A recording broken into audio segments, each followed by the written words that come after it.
Alrighty. So I just wanted to talk to you guys about the woman who serves the Lord. She shall be praised. And sorry, I have my earphones on. Listening to Old Church Basement by Elevation. That album is still hits hard. Anyway, back to my point. The woman who serves the Lord, she shall be praised. I've been contemplating and thinking about this Proverbs 31 for quite a while. It's it's structured. I don't even know the history behind it, but I know that it's structured in this way.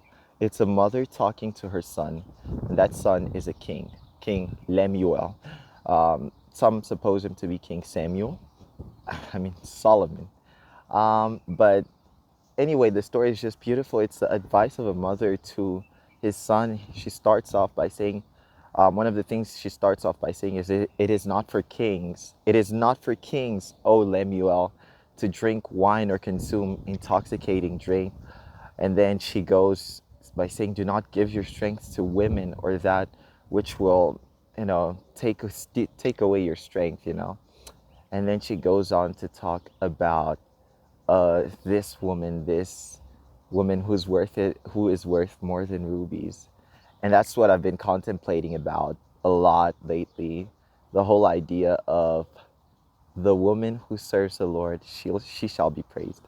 Now, of course, that being said, there have been instances. I am aware of some of these I'm surrounded by, but I have to say that it doesn't just stop there. That's just the baseline. Serving the Lord, being a Christian is like a basic thing when it comes to looking for a relationship, and it's like only the beginning.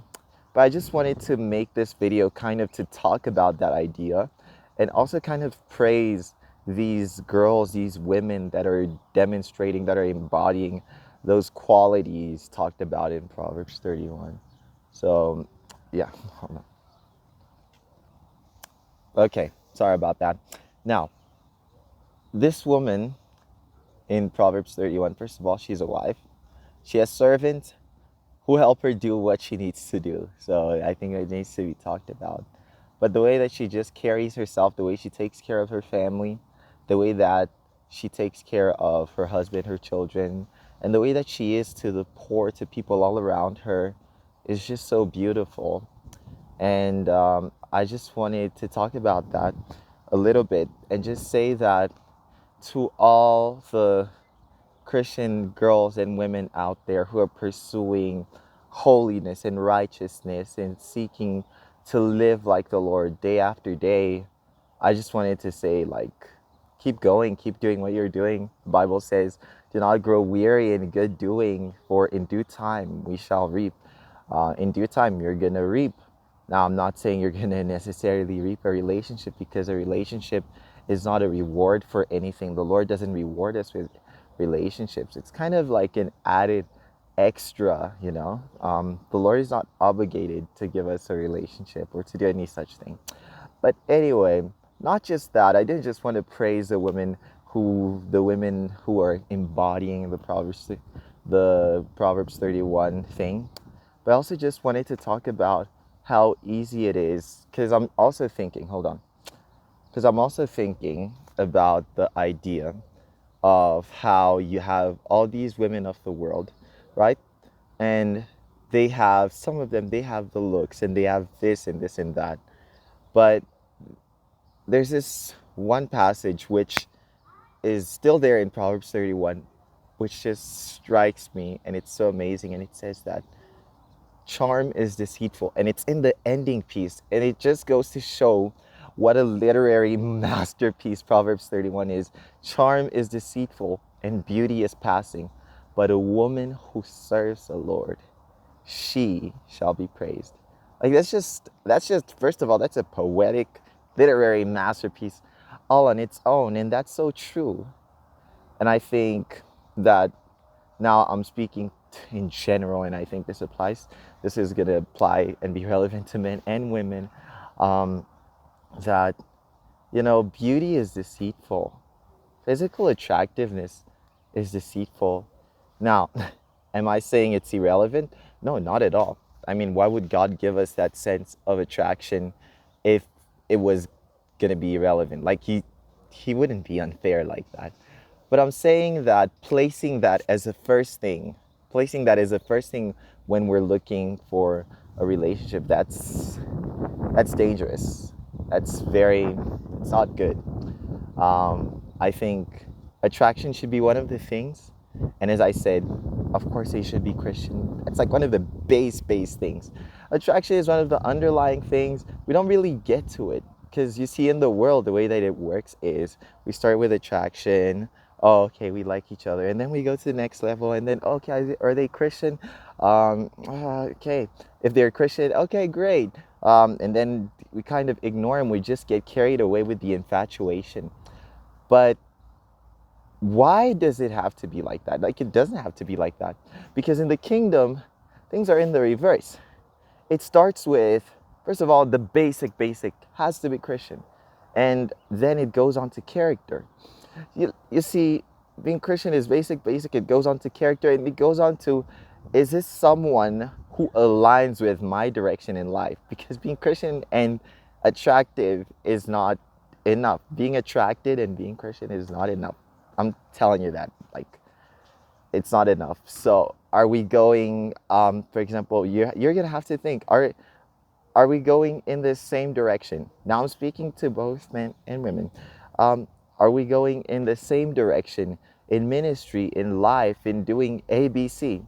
And if that's not the case, you're gonna have to let it go. And let me tell you this one thing. Sorry, I'm having to switch hands because my hand getting tired. But let me tell you this one thing. Attraction is an everyday thing.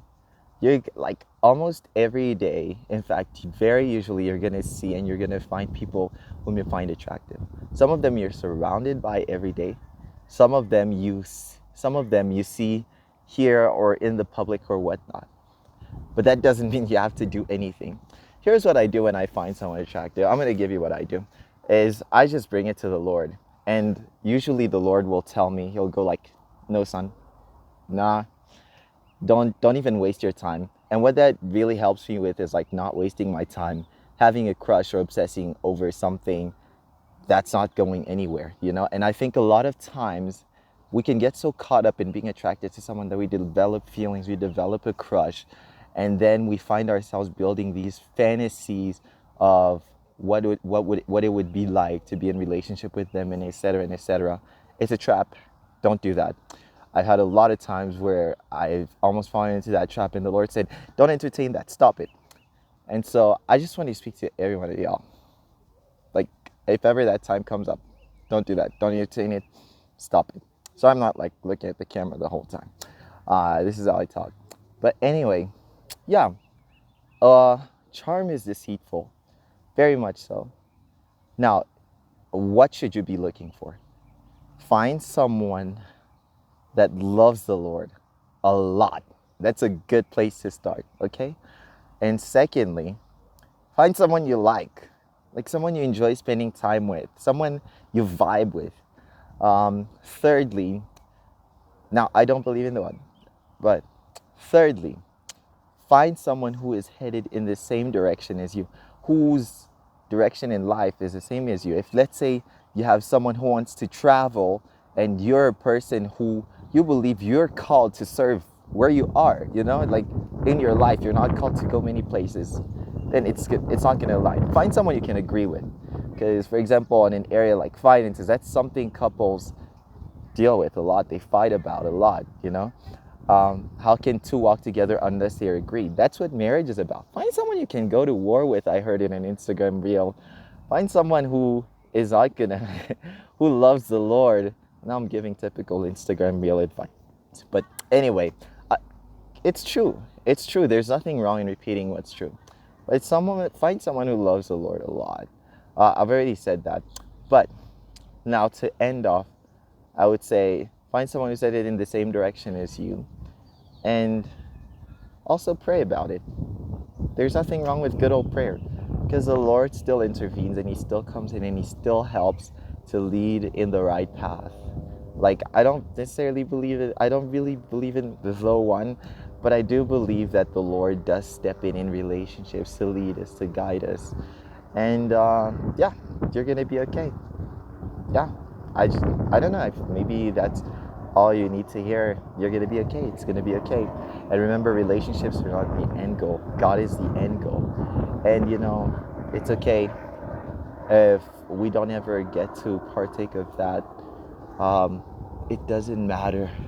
The only thing that matters is having known Him and having had relationship with Him. So pursue that above all things. Um, Delight yourself in the Lord, and He shall give you the desires of your heart. Psalm 37, verse 4. Or 34, verse 7. Whatever. Anyway, that's it for this video. If you enjoyed, I just wanted to share with you guys something. Yeah, if you liked it, show it with the button. And yeah, I'm sorry I haven't made a video in a while. It's been hard. YouTube's not easy. Anyway, yeah, show it with a button and also subscribe. And I will see you guys in the next one. And also check out my other videos right here. All right, ciao.